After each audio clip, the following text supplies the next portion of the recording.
Well, welcome back. My name is John Duvall, and this is the Truth Factor discussion. It has been a little bit, hasn't it? I think we had our last study probably sometime around March of 2020 when we completed our Roman study.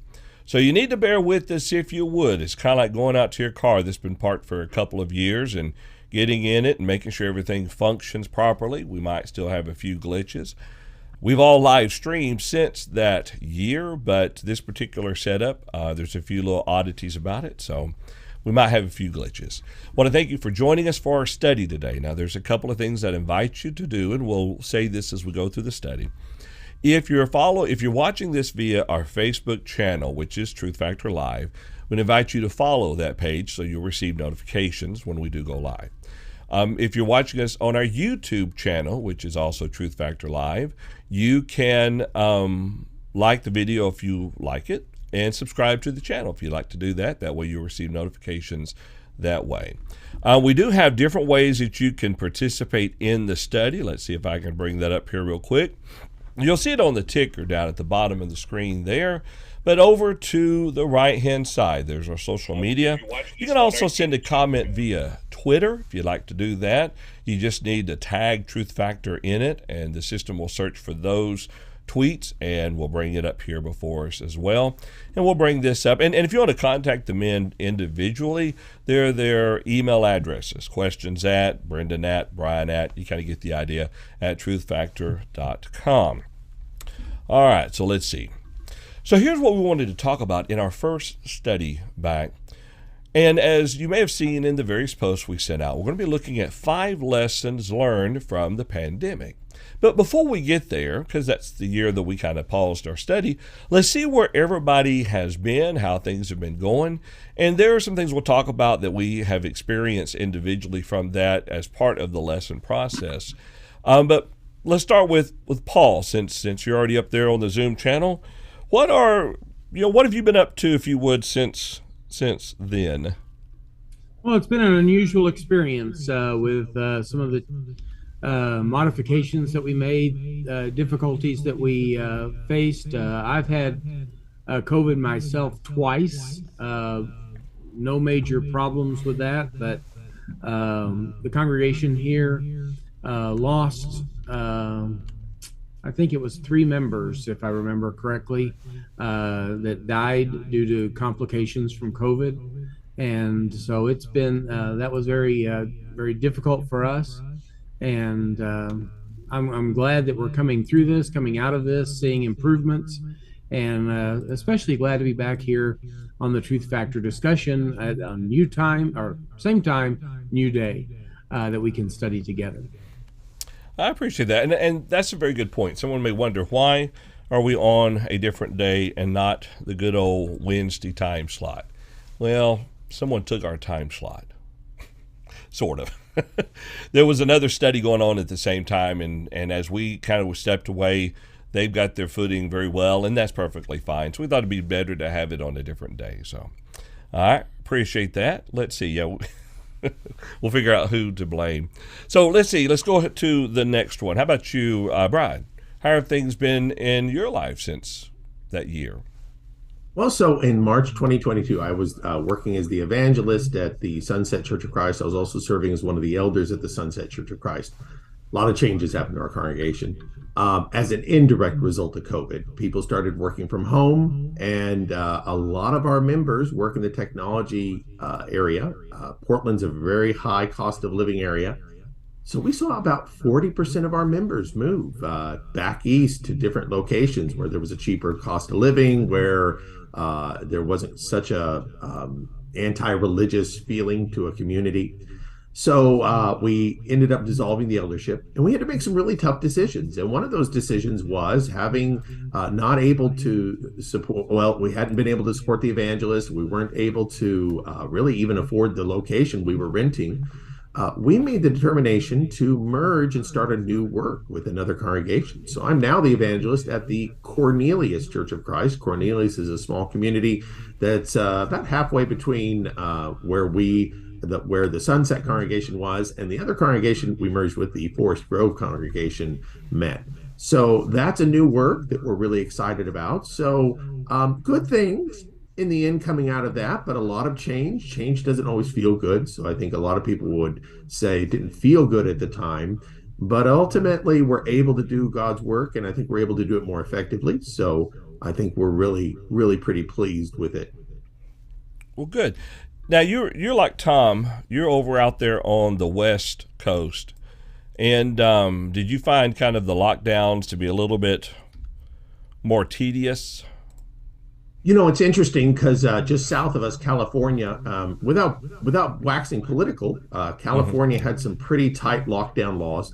Um, Oregon typically follows California in a political sense. We're a one-party state, so to speak, and our politics tend to follow theirs. But frankly, this is where being an unreligious state helped us because there just aren't enough people in the state of Oregon going to church that it really impacted or caused issues. So we really didn't see any kind of problems from the state. We were worried we might, but frankly, sadly, church participation of any kind is just such a low invested effort in our communities that we just never really saw any kind of problems. So while we anticipated that, and a lot of people would have expected it, we really didn't have any kind of issues at that time. Okay. Okay. Well, that's interesting. Well, let's bring in Brendan. You're out still in Arizona, aren't you? Yep. And as far as I'm concerned, this is the furthest west the country goes. So, everything further west is away. No, I'm kidding. So I've actually been off the program a lot longer. It was Brian's fault I got brought in to begin with, and when I was my own panelist, I had just started my first full-time work, having completed my training in Oregon, and I bowed at that time as the workload was just a lot, getting adjusted and everything. That was a couple of years ago. So Yeah. I hit my 5th year here at Country Club Road in September, so started the 6th year proper after that. COVID, we were very fortunate and very blessed with how it all worked out. We were able to keep the morning assembly the whole time. Okay. We changed a few things on how we did stuff, and we'll get into some of that when we talk about the lessons learned. But we kind of broke even. If we're talking numbers, we had some people move away due to employment, and then a couple months after they moved away, we got new families showing up, and so I feel like we're in a good spot post-COVID. I'll talk about that, but it definitely feels like a James 1, 3 through 4 experience for us. That we were tested, and we've come through the test. We've been refined, and we're stronger for it. So, but yeah, so things are still warm and sunny down here, and I won't complain about that. So it's good to be back with our discussions again. So, Well, good. All right. And let's see, Paul, and let's go to Tom, and then we'll end up with Paul real quick. Okay. Of course, yeah, I'm still here in Bellflower. I've actually been here about 27 years.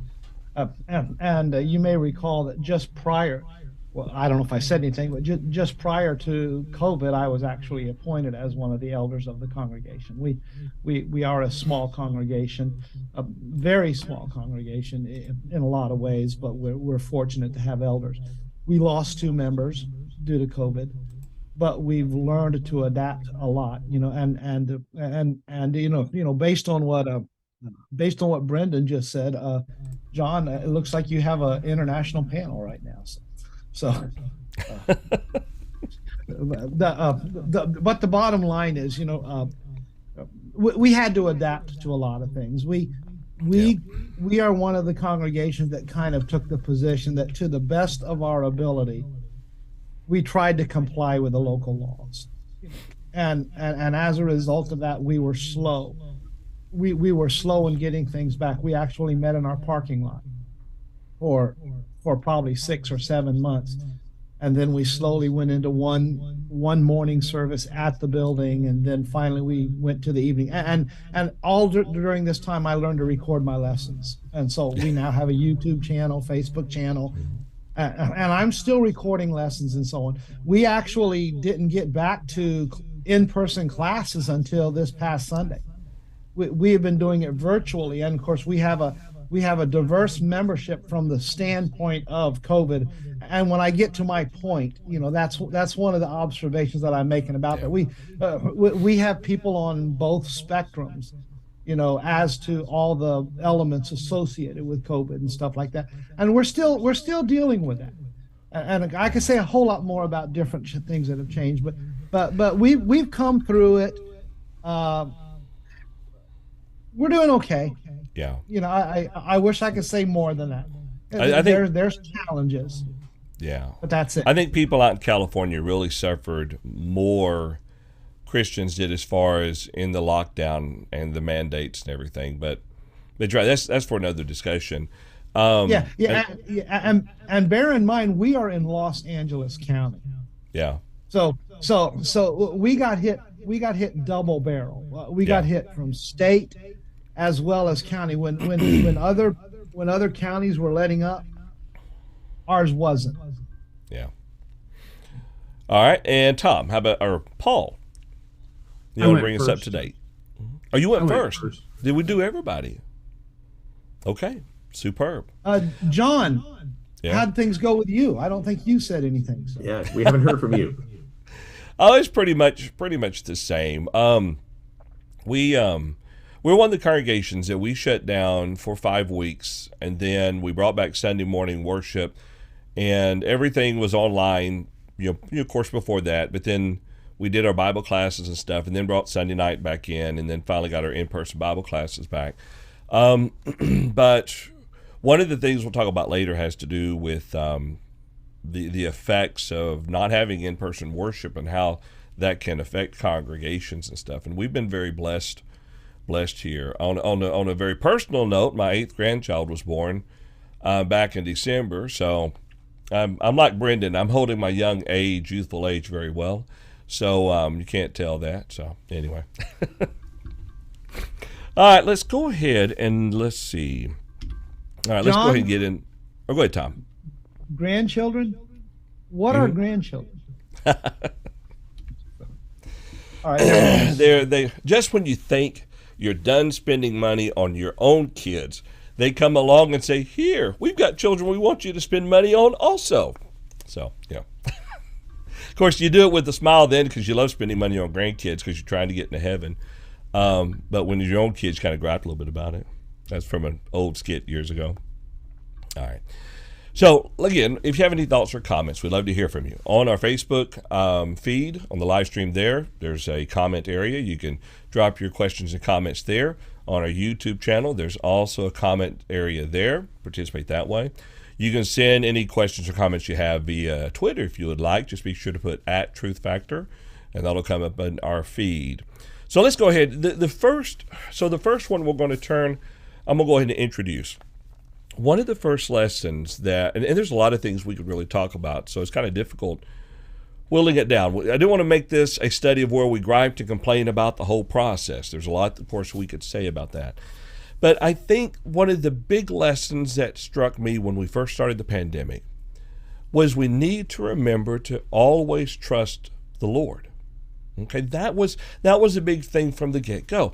I mean, think about the virus and how big the scare was. Yes, a lot of people died from it, but I also blame the medical profession because in the very beginning they were trying to figure out how to treat it. They kind of seemingly threw out the old way of treating things and tried different things. But yes, it was a very, very scary thing. But in the end, it was upon Christians to continue trusting the Lord. When you sit down and you study the scriptures, you think of fellows like Joseph. Joseph was sold into Egypt. The Lord didn't say, "Hey, Joseph, the son of Jacob, I got some good news for you. You're going to have a wonderful life without any problems." No, he went down and suffered in Egypt. Now, he was working a plan of God. I realize that. But that man suffered while down in Egypt.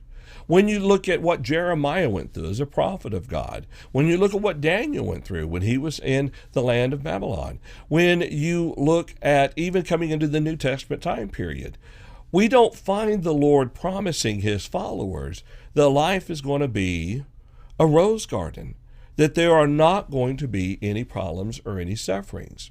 When you think about the apostles themselves, Jesus right off the bat, Jesus was martyred.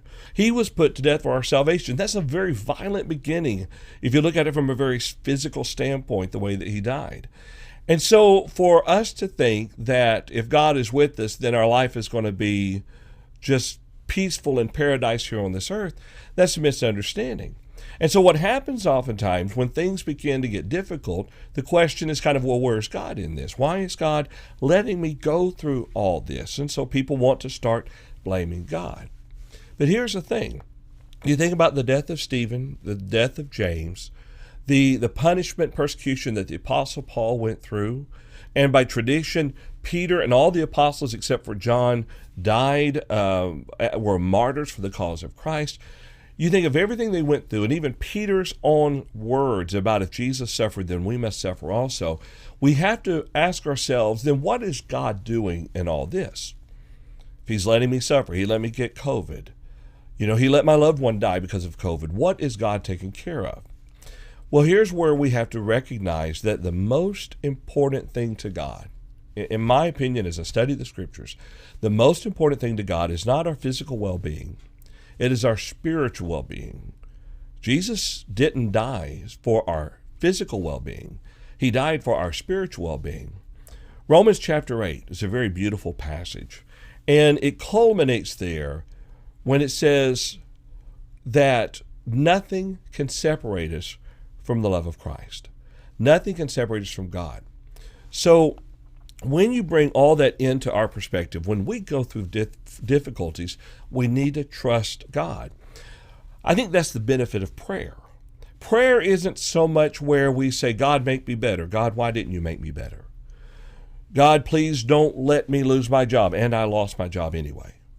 It's all about us trusting him enough to say, here's my worries, and I'm going to cast my cares upon you. It's like a kid coming to a parent. Now, does that mean that I'll not go through difficulties? Absolutely not. But I'm not going to be worried about them as I would be without a wonderful Heavenly Father. And so, do we worry about things? Absolutely. Do we stress about things? Definitely. But ultimately, we need to trust in God. So when the next pandemic comes along, we need to make sure to keep that in mind. And you got the scare tactics, and some of it was genuine. I recognize that. A lot of it was genuine. But we always have to remember God will take care of us. So what if I die? God will still take care of you. What if I lose my home? What if I lose all of the physical things? God will still take care of you. And it's hard to see until we look beyond this life and realize what God is really protecting and holding and caring for is our soul and our eternal home with him in heaven. So I really think going back looking at the COVID, that's one of the things that we learned. The need to trust God. Take precautions, but don't become so fearful that we quit serving him. So that's kind of the thought that I had on that. Not very specific verse-wise. There's a lot of things we referenced in there. But let me go ahead and see if anyone has any thoughts or comments about that. I'll throw the gallery view up there. Anyone have any thoughts about that before we move on to the next one? I'll jump right in. Go ahead.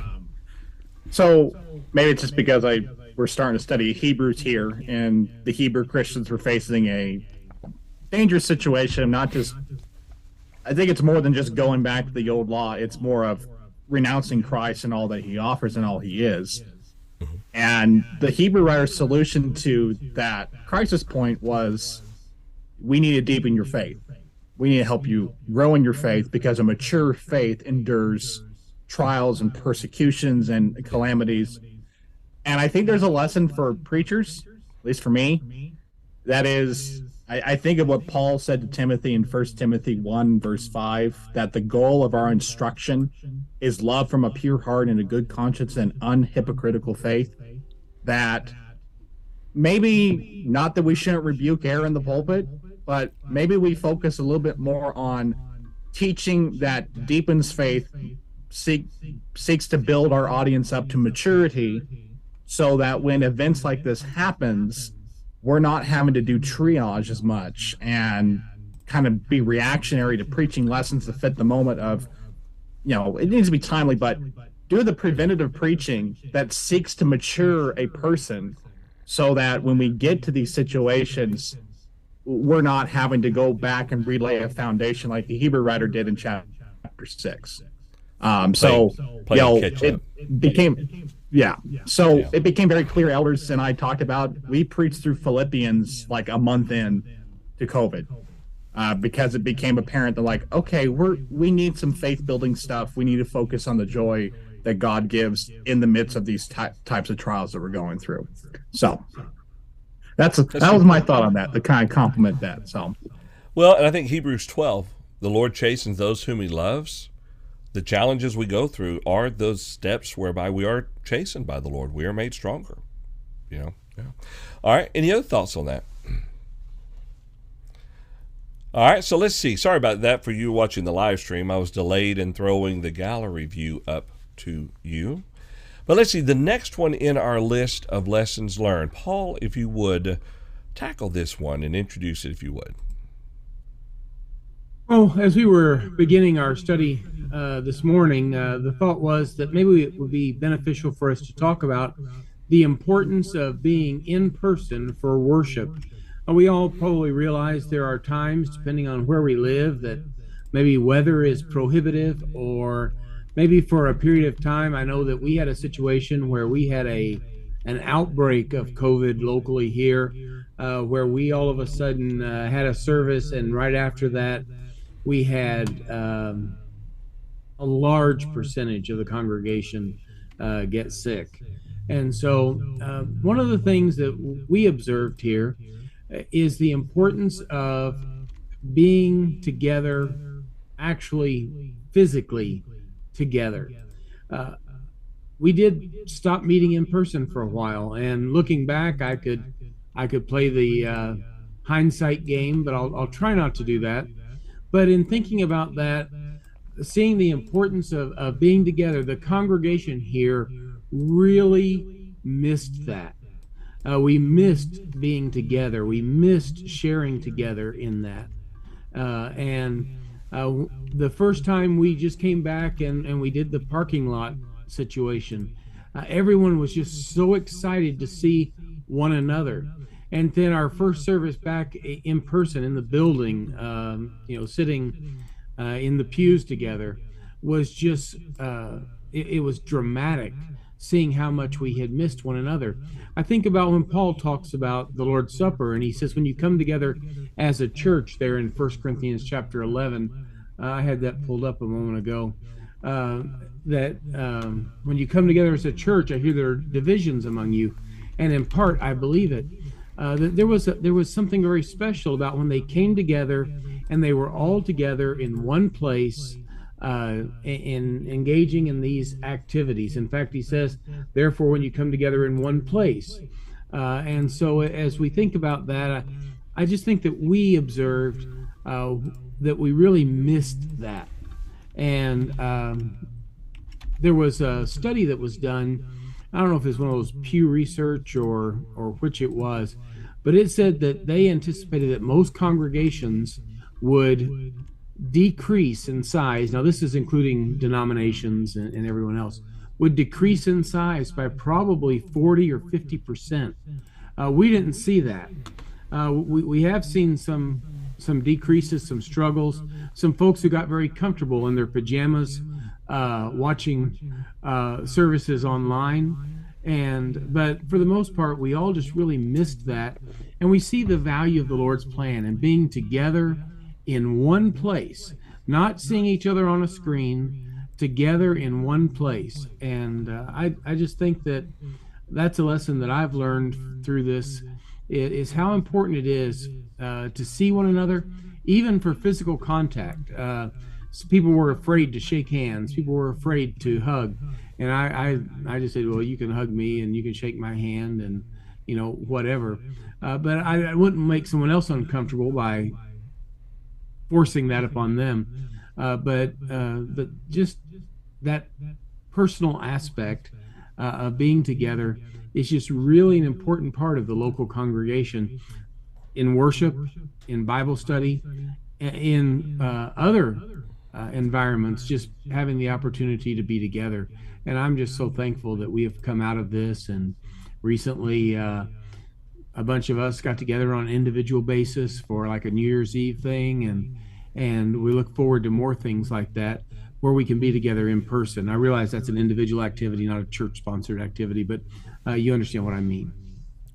Well, there is a sense where the local congregation is a family, and so while the church itself may not fund those things, we as individuals still want to be with one another. Yeah. Tom, you had a comment? Yeah. I actually am wrapping up a 2-year, one Sunday a month study of First Peter, and he's dealing with persecutions, and one of the points that's come out over and over in that particular study is how much we need each other. And that builds on Paul's point. I mean, I don't know about you, but over the course of the last 3 to 4 years, and I know it's been happening, our society has become so much worse morally. I mean, it is so corrupt. And of course, remember, in California, we're at the forefront. We're at the brunt of the laws. But what we get, wait about 10 years and you'll get it. But the bottom line is one of the points that I brought out continually in First Peter, and I think one of the points Peter is making is, as you're dealing with sufferings and strugglings, you need to have a proper attitude toward each other as brethren, because we need each other. And the more difficult the times are, the more we need each other, which is why we ought to and must appreciate the importance of the church. Yeah. And by the way, one real quick thought on that. I make this point about the church all the time. Ephesians 3:10 and 11 talks about how the church was a part of God's eternal purpose, and it is also a manifestation of the wisdom of God. When manifold wisdom of God is made known by the church. And the point of that text is you can look at the church and you can see the manifold wisdom of God. Now, I always like to ask the question, what church is he talking about there? Is he talking about the church in its universal sense, or is he talking about the church in its local sense? And of course, the answer to that is both. Yeah. The local church is just as much a part of God's pattern as the overall concept of the church. And we need to keep that in mind and respect its boundaries and realize, if that's true, God knew what he was saying when he told us to be a part of it. So anyways, enough said. Good point. Any other thoughts on that? Tom, I appreciate what Tom said on the topic.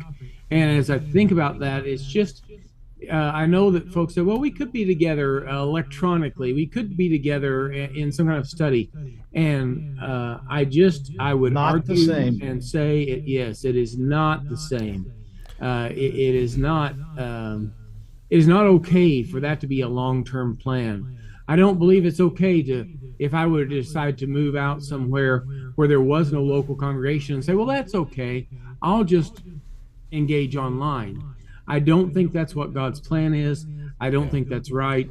I just don't. And I realize that for temporary situations, we've tried, and I think one of our. Did we lose Paul? Or Paul's froze? We might have. I like to say something bad about me, and I think he got cut.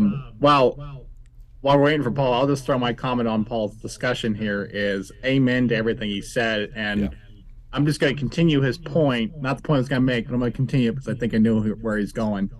I think what we need to keep in mind, and I'll bring this up when I cover mine, is all this online stuff is great, but we need to have this understanding that it is a supplement, not a replacement. Yeah. And I thought it was very telling when at the end of 2020, going into 21, Alistair Begg, the denominational preacher out of Ohio, large church, they released a 5-minute video from his office where he says, we have been getting mail that people have been telling us they're using our live stream as their church. So because of that, we are no longer going to be live streaming on Sundays. The sermons will be uploaded on Monday, but we are encouraging you, mask up and be part of your local church. Support your local preacher and elders. Be part of the local body. And I thought, you know what? I have respect for that, because they are intentionally saying we're turning away the views, we're turning away all all the attention, because we believe strongly in the local church. And I thought, that should have been the attitude. Yeah. So And quite honestly, Brendan, that was our decision as an Yeah. eldership to not stream live.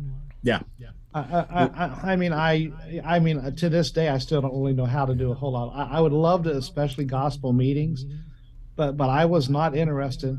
I was not interested in streaming a morning service live because of the potential for abuse. Well, see, we've been streaming since '08.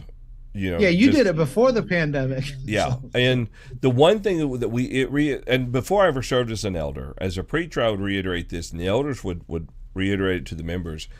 The stream is not for you to stay home and not come to services. It's for when you're sick. Sometimes people are away traveling and they are prevented from being somewhere with the saints.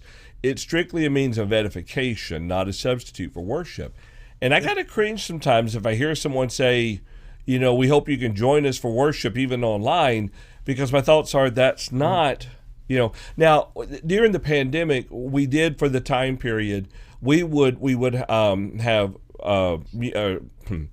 songs playing with the words and stuff and music, but the recording that we played was of our own congregation, and it was intended for because they had some members ask for it so they could sing along at home with it. But it was, again, still an aid. It was something to edify, not something to be a substitute for assembling. And, one of the big things a lot of congregations have dealt with is some people, when they quit worshiping, assembling with the saints in person, it was hard for them to get back into the habit of going again. And that's, y'all have already touched on that. So, yeah. Well, let's go ahead. Or go ahead, Tom. Then we'll move John, on. just real quick, and I know this. We're talking about Brendan's point here, but I mean, in many of my videos, my YouTube videos, recording, I will say that at the beginning. If you're in the area, come worship with us. I said this is not intended as a substitute, and I'll emphasize that at the beginning of multitudes of sermons on a monthly basis. Okay. All right, let's see. Let's go ahead and move on. Who was the next one? I think it's Brendan. Brendan with technology. or Brian. no. It's Brendan. Okay. From my perspective, Brian pointed down like Hollywood squares, and he's pointing at Tom. Yeah, So- he should have been pointing this direction, because I'm in the upper right-hand corner from what I can see. So, All right, well, let me put you on full screen, and you go right ahead there. okay. So I think the big lesson for me coming out of this was kind of just the extension of Acts 5 and verse 42, where it speaks of the early saints, and every day in the temple and from house to house, they did not cease teaching and proclaiming the good news that Jesus is the Christ. We had a big crop of new converts right when COVID hit. And priority number one for me was we need to make sure they still get edification and they're being taught. Otherwise, we're going to lose them. So the first thing we did, I got onto Zoom like everybody else, and we started doing a Sunday afternoon new converts class. And that lasted about 6 months or so, going through that. And Zoom opened up or allowed us to continue to do the work we already were doing. I was doing an in-person meetup study, and we already had people in that, so we transitioned that to online. And that actually allowed for me to continue to do some studies with some individuals. Our new conference class turned into just a normal Bible class Sunday afternoons, and we went through Acts. And anyone was really open, anyone was welcome to it, but we handpicked and invited the members who were probably the most in need of edification or that other avenue. But the big thing for us was we wanted to make sure the opportunities for edification and encouragement were still there. So we already were live streaming before COVID hit, and we were using OBS, and that kind of worked sometimes. So we updated our system and everything, and we live streamed everything directly through YouTube. And so as a result, oftentimes we have visitors now that show up in person who have already watched a service or already heard the preaching. And so they seem to be much more comfortable than interacting with visitors. And they kind of already know what to expect. In fact, one of our deacons, his first Sunday here, I went up to shake his hand, says, "My name's Brendan," and goes, "Oh, we know. We've been watching." And so it's been beneficial in that. As kind of our new normal is, as we have moved into cold and flu season, what we saw was the in-person numbers dip a little bit, but the online connections tick up. And then that inverts again in the fall, in the spring when we're out of cold and flu season. It's also opened up another area of service that we hadn't thought of. And that is, it takes 2 to 3 guys running the tech station to make sure the live stream and the audio and the auditorium and everything runs smoothly. And so that's opened up an area for maybe some of the men who aren't the most comfortable in a public setting, public speaking. This is more behind the scenes stuff, but it gets them involved. And the live stream has been a godsend for our shut-ins, because before we did that, shut-ins basically had no connection. And, I think it's a common issue in most congregations that sometimes shut-ins get forgotten about.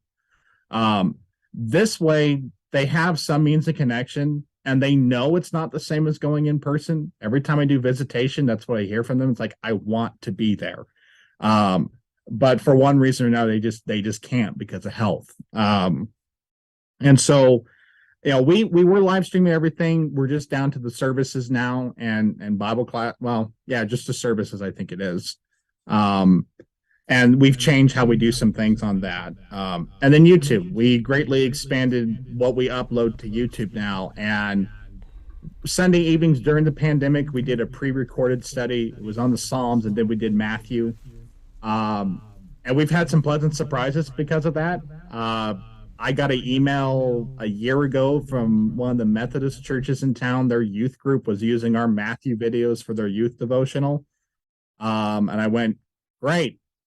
You guys are in for a wild surprise when you get to Matthew 28. But the Beatitudes video has been circulated and watched 1.5 thousand times now. I don't know why that video is the one that's been circulating, but it has been. And, throughout all this, the evidence that we've seen the fruit for us, and this worked for us. We maintained the avenues of edification and encouragement. Our elders did a great job of making sure everyone was getting checked in on, and we kept a pulse on everybody, and we were calling in. They were calling everyone.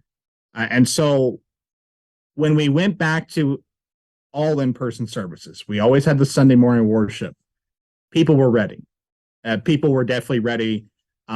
They were appreciative of the Zoom classes and the pre-record stuff, but they said, it's not the same as me being there in person. So when we came back to all services, actually, we didn't have an evening worship to begin with. It was just an evening Bible class. And so at one point, we had 3 Bible classes going at one time. And the members really benefited from that. But as a whole, this worked for us. And I think it kind of just opened our eyes that technology can be a positive good for a congregation. It has been for us. But, each congregation's kind of got to make the determination for themselves. We had the infrastructure to do all this. One of our elders worked at the former, his last assignment in the Air Force was the GI cable network. And so he had all that audio-visual experience. We had some really smart guys to help out with that. Other groups, it fell mainly to the preacher. And that may not have been tenable for a lot of groups, or the know-how's not there. And, in hindsight, we could play the shoulda, coulda, woulda game. I'm choosing not to. But coming out of COVID, I think this is, for us, it was a James 1:3-4 event for us. We were tested, we were tried, and we came through a closer congregation, a stronger congregation. And, we found our happy medium where we're at, and prioritizing the in-person assembly, but also keeping the live stream as that needed avenue for when you're sick or you just can't attend. So that's all I got. Well, I think those were great points. It really, you're right. I mean, I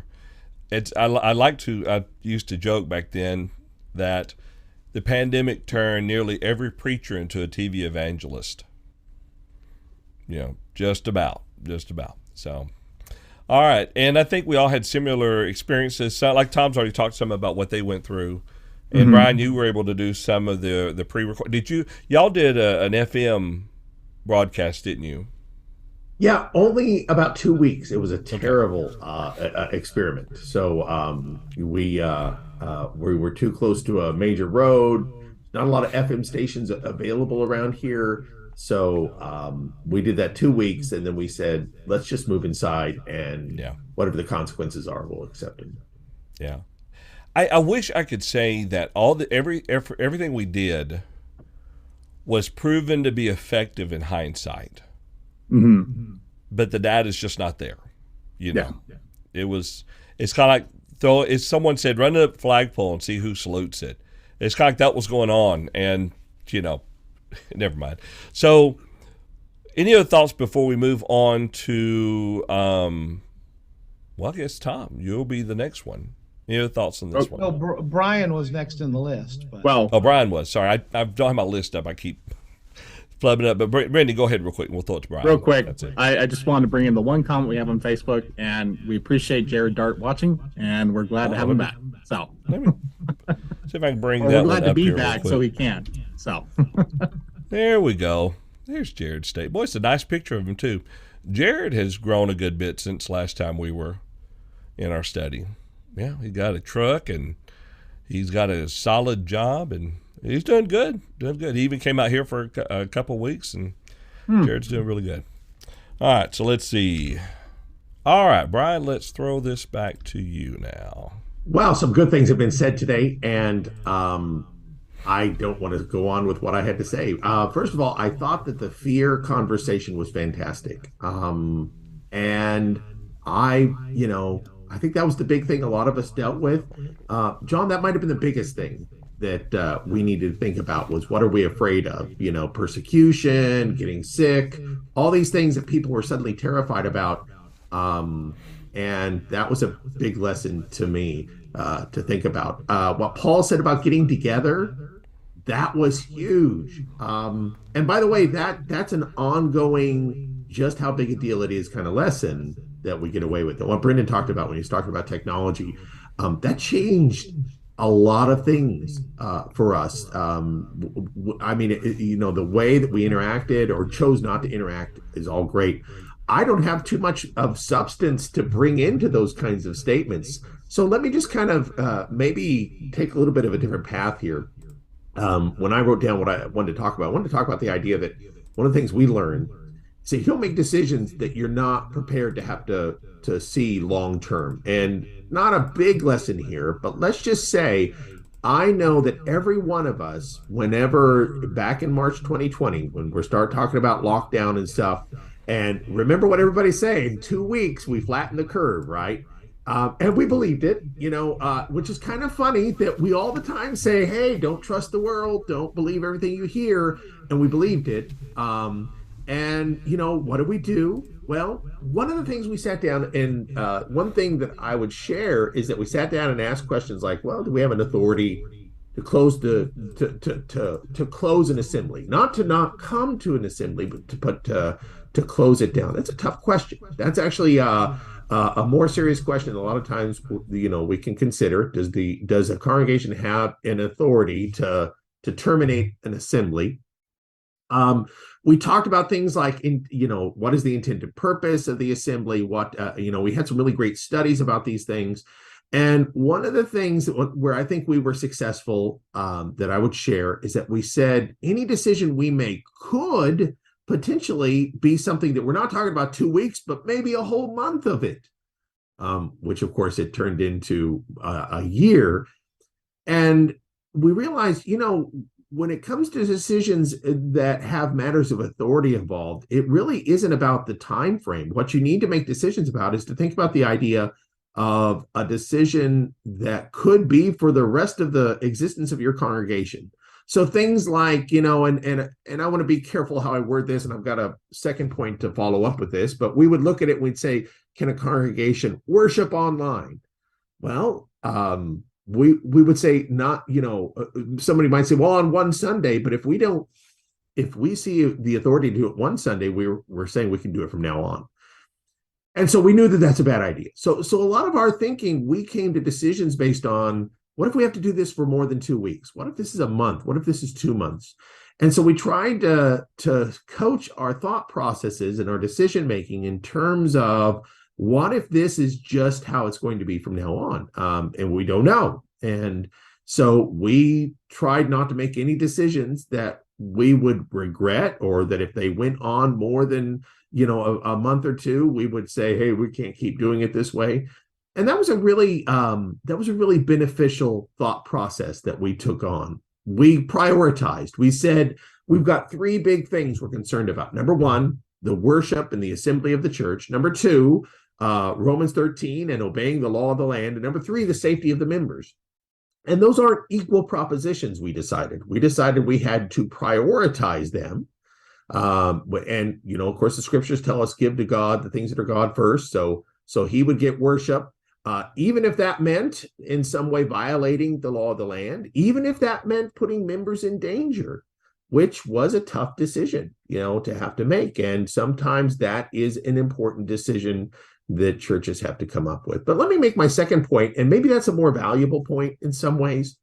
One of the things that we also learned about midway through is that every congregation that anybody had any connection to, that I knew of across town, or that, somebody else had a brother that attended, or somebody else their kids went to, every congregation did things differently, every single one of them.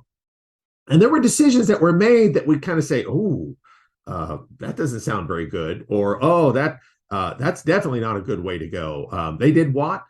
And that's probably all of us were in a position where you heard something and said, oh, I don't think that was the right decision to make. But one of the things that we had to accept was the idea of, and you're thinking I'm going to say autonomy, but that's not it. Expedience was the conversation that we had. That the real issue is no 2 congregations are the same. Now, I'm going to avoid stepping on what Tom has to say, because I know Tom wants to talk about everybody's different. And that's actually a little bit of this point here. But one of the things that had to be reminded of our members a lot is somebody'd say, hey, did you hear what this church did? And I'd say, well, wait a second. Demographically, there are a lot of older members there, or there are a lot of members that have to travel there, or there are they're a smaller group, or they're in a region where there's things different. And one of the things we had to accept is that, not being in their position, we just don't know what is expedient.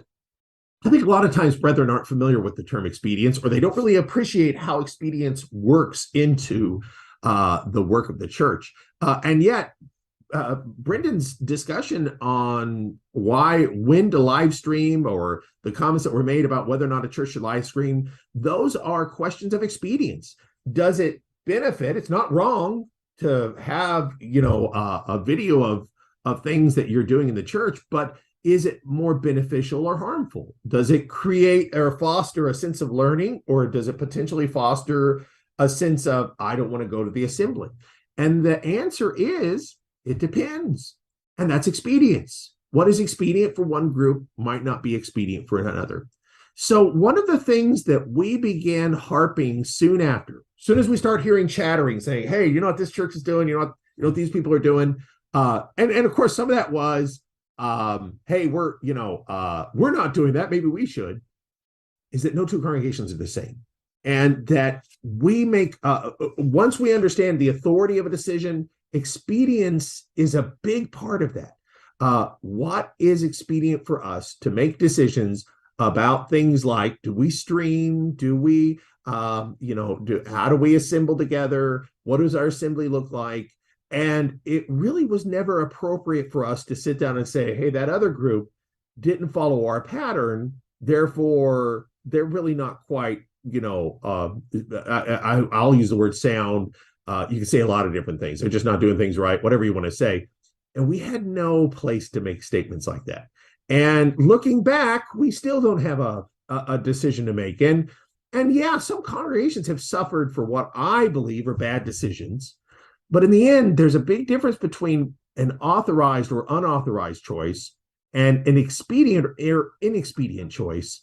And I'm just going to have to let the Lord sort this one out. I'm sure 2,000 years ago, they struggled, whether it was the famines, the persecutions, with changes like this. And one of the important points is we just really needed to focus on ourselves and do what was expedient for us. Very, very fine points. We've got a couple comments within the guys here. One thing, though, that came to mind, Brian, as you were talking about that, sorry. Think about all the sermons that have been preached in your lifetime by other preachers and yourself, and my lifetime the same, that would say if the government ever told us we couldn't worship God, we would have to disobey our government. Well, we kind of found ourselves wading, in a manner of speaking, into that without realizing we were already in it in some places. I mean, so it's, yeah, but I think it's a very valid point. Every congregation is autonomous, and I'm not going to restate what you said because you already did it. Brendan, go ahead. I think it's a good point. I'm just going to amen Brian's comment. Some of the things that gave me heartburn during COVID was just the lack of understanding expediencies and just respecting congregational autonomy. I know you didn't use that word, but I'm going to use it. Yeah. And we tend to, we kind of forgot the other restoration saying, our favorite one is speak where the Bible speaks, be silent where the Bible is silent. The other one was in essentials, unity, and non-essentials, liberty, and in all things, charity. And there was some pretty nasty debates and fights that happened online that really weren't showing the love of Christ and the unity that believers are supposed to have. And just like there was congregations where I had friends that preached, I'm like, I'm not sure I could deal with that, but I'm not your elders, I'm not you, I'm not that congregation. Yeah. And what I wish we had more of, and this is the shoulda, coulda, woulda part, was just giving brethren the benefit of the doubt. It was, we had lost all the institutional memory, I'm going to use that term, from the last pandemic. I don't know of a single person alive who was in leadership in 1918 who was in leadership in 2020. So there was no reference point for us to go off of, like, how do you handle this? Yeah. It was gone. And so it was all new territory. So anyway. Well, we add to that without even talking about congregations, opinions of one another, if you would. And a lot of the chat forums, even within women forums, my wife was kind of talking to me about it. There's a lot of outright arguing going on about, whether masked, not masked, vaccinated and unvaccinated. And we had brethren, people who called themselves Christians, taking some very angry positions and takes, if you would, on this stuff. And it didn't foster love and unity among brethren. Well, that goes back up to the first point, right? Yeah. Faith or fear. Yeah. And, I think we look back and we all could have grown more in faith and love and charity. So exactly. One thing, Brian, there was an issue even before the pandemic that illustrates the very thing that you're talking about. So over the last, it's been going on for 10 years now, but it seems to be more frequently over the last 5 years.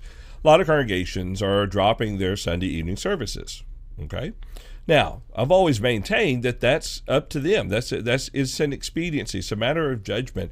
Whether or not we meet twice on Sunday, 3 times on Sunday. If we want to be really holy to God, we'd meet at 2 a.m. in the morning. Well, it'd have to be 11 to keep sure. Well, 2 a.m. Sunday morning, we could do all that stuff. But I have seen brethren highly critical and view other congregations being weak because they choose to go to one service on Sunday. I don't like the idea myself, but I'm not going to look at another congregation and say, shame on you, you're not spiritual, you don't love God as much as we love God. And those attitudes were even around before we hit the practices of the pandemic. Yeah. Yeah, I think Paul addresses that when he says it's not wise to compare yourself against each other, and that's, I think, what a lot of people do when they do that. And you said it right, John. This is not a pandemic issue. This is a issue that has been around a long time. We're probably more aware of it because of technology, in the sense that we have chats and comments that we can see all the time. I don't hear, 10 years ago, I didn't hear what brethren said in Florida nearly as much as I do now. So that's a little bit of it. But I think it has always been a matter, and this is what it is for me personally. This is my sin. let me just confess my sin on an internet audience that we're making here, is that sometimes I want to feel better about myself by putting down others instead Yeah. of trying to find acceptance by doing what's right, Genesis 4. I'm saying, oh, I'm a little better than that guy, and I tell you what, I slip that direction all the time, where I start thinking, well, at least we didn't do what that church did, as some kind of strange justification for who I am. And here's our God and Savior shaking his head when Brian thinks that way. You're a little better than the other church, Brian. Really, that's your justification. And of course, ironically, I can't even do that over what I said a moment ago, the matter of expedience. So, John, what you're saying is really important. That a lot of times it's tempting, and we do it personally too, right? We say, hey, I may not always be perfect, but I'm better than this brother. Yeah.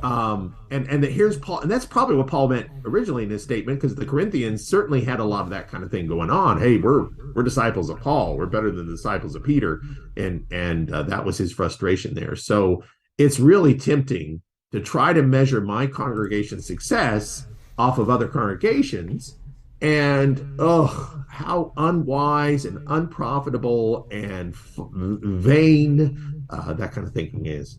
Well, Brian, you're the only Christian I know of that's ever had that problem. So, we can't relate to it. I understand. Next is we'll talk about lying. So, all right, let's move to the last one here real quick before we run out of time. And Tom, I think that is yours. Okay, we're out of time. No. Yeah, well, we spent a few minutes introducing ourselves, so I guess if we go over maybe... Yeah, we were a few minutes late starting, so go ahead. You're good. Yeah, okay. Anyways, the last point that I made is one of the things I've observed about the pandemic, and it relates to a lot of what's been said, is how people are different. And that includes congregational demographics from that standpoint. In virtually every congregation, even within the congregation, we're talking about other congregations. What about inside of a congregation where you find it didn't matter how big you were, there was different points of view about, mask, no mask, vaccine, no vaccine, assemble, don't assemble, online, not online. Let's see what I forget. I mean, you just keep going down the list. Fear, no fear, all those types of things. And who's right? That brings to a debate. And one of the things that has been brought to my mind, and there's nothing new about this. We know that people are different, but I think in this, this is a good time to remind ourselves about how people are different. They're brought up differently. They come from different environments. They, their background, their culture, the things that are influencing them, that's going to affect the way that they think. And when you say that, I'm not just talking about overall, I'm not just talking about appearance, I'm talking about deep down. It affects their thought process, which affects the way that they make decisions. And from a spiritual standpoint, you can give the illustration of, you try to convince somebody that the Bible does not teach faith alone, as in all you have to do to believe. But if they were raised with that doctrine, you're not just going to show them Acts 2:38 and convert them. You have to work to overcome that. So the bottom line is that people are different, and we need to realize that. And because of that, we have to remind ourselves, and we've talked about this a lot today, is that we're brethren. We have to remind ourselves that we are brethren. The Galatians 5 passage, do not use your liberty as an opportunity for the flesh, but through love serve one another. And then in the next verse, he says, but if you bite and devour one another, beware lest you be consumed. And I'm going to tell you right now, in this world that is looking to criticize Christians, they're sitting back and loving it. They're actually loving it the way that we are just devouring each other. And it is so prevalent, that people see it. And so we're giving the Lord a black eye when we behave like that. So the bottom line is, is we need to acknowledge that not everybody thinks like me. And you know what?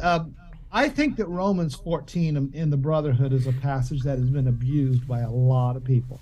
That's the passage that talks about liberties, and there are people that use that to justify doctrinal error, and even though we differ on doctrinal errors and so on, we still need to fellowship each other. And that's not what Paul was talking about. But I'll tell you this, should you wear a mask or not wear a mask? Should you get vaccinated or not get vaccinated? Friends, that's Romans 14. And you better respect your brother if your brother differs on that. So, we just need to remind ourselves that we are different. Now, what are some things that we can do about it? And I'm going to this last paragraph here in my thoughts. Here's some points to help dealing with that. Number one, we need to learn to be patient with each other. We have to do, and I think that's one of the points Paul was kind of making in Romans 14. Number two, we need to be very slow when we pass judgment on somebody else. John 7:24, Jesus said, judge with righteous judgment. Number three, you need to realize that as you deal with the differences of others, you know what? They're dealing with your differences too. We sometimes don't think of it from that standpoint. We look at them and how wrong they are, but you just realize that they may be thinking the same way about you. And that's why we need to have this proper attitude where that is concerned. And then the thing that's been emphasized by all of us in one way or another, love is the answer. Godly Christian love has to prevail. And if we do those things, we can overcome whatever the next thing is, whether it's another pandemic. We live in California, that they've been discussing shutting us down again. Masks again. I don't know if it's going to happen or not, but what are we going to do this time? And we have some members in the congregation that have concerns, and so we've got to address all that. But anyways, that's kind of my point when I think about all of this. So can't we all just get along? An abused statement, but there's truth to it. Yeah. All right, Tom, I appreciate that. Any other thoughts or comments about that? It was great. Yeah. Yeah. Spot on. Now, tell you what, let me share one. I'm going to think we could, if we were going to assign a Bible passage to 2020, I would suggest we assign the following to it. Here we go. Colossians 3:12, therefore as the elect of God, holy and beloved, put on tender mercies, kindness, humility, meekness, long-suffering, bearing with one another, and forgiving one another, if anyone has a complaint against another. For as Christ forgave you, so you also must do. Of course, the Apostle Paul continues in the text by telling us to put on love and other in the context there. So something for us all to remember. All right, let me throw it back to everybody one more time, and we will pull our study to a close this morning. Any other, there we go, final thoughts? I'll do a brief review real quick of all the points, but go ahead, guys. I was just going to say the COVID experience probably changed the church for our generation more than any other experience. And I think that's it's important that as we come out of that we do learn lessons and we do make applications of those things. Yeah, good point. Yeah. And I would say to that, John, Lord willing, we are coming out of this. I believe we are. But on the other thing, just let me say it this way: I don't want to go through this again. If I don't have to, I don't want to go through it again. Of course, it could be worse. We could be facing something worse in the future. Well, if it was a pandemic of sci-fi story proportions, half the population would be gone now. Yeah, exactly. I mean, if you ever watch any sci-fi movies, that's the way it always worked. I mean, the first day, quarter of the population's gone. This was, a lot of people lost their life, and it was very tragic. But it wasn't that. Percentage-wise, it wasn't what it was portrayed to be. Yeah, there are other things taking lives just as much, Paul, Brendan, any other thoughts? Okay. Nada. Got it. All right, so here we go. Real quick, the 5 points takeaway, the 5 lessons that we learned from COVID are as follows, or the pandemic. Always trust the Lord. The importance of in-person worship. We talked about it being possible to edify brethren using technology as an aid, and made a very good point. Don't do things you wouldn't want to do forever. And he had a bonus point to that I didn't put in there. And people are different and will have their own differing viewpoints. So I think that's very, very telling. And so I tell you what we're going to do next week. I've got slated for us to look at 5 tips for improving your Bible study.